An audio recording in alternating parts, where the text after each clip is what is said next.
Fabula ya doi ba menu edo macha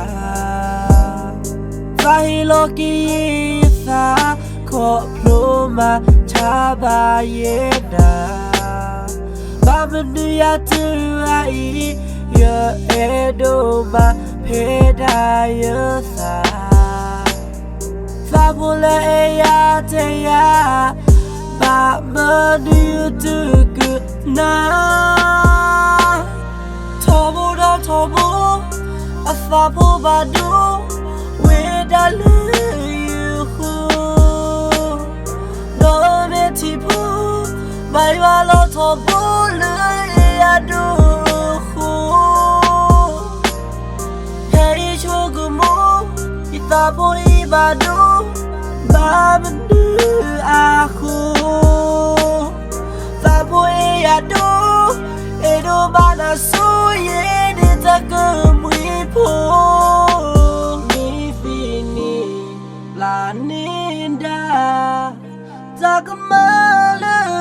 yumatina fi tupa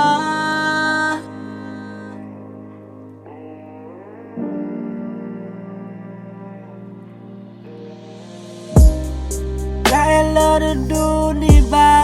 Ye finya tele prepa Koblu le ya tu ai Ke todo ta elopa Pasado de ta eya Lo te blo ma te lo sha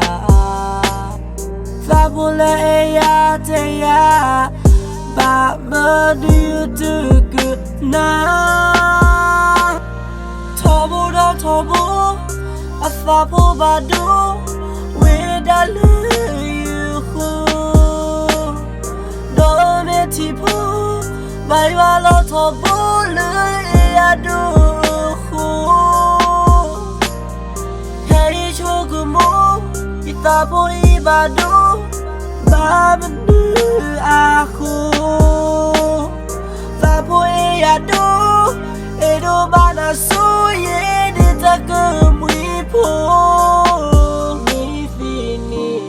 planinda takum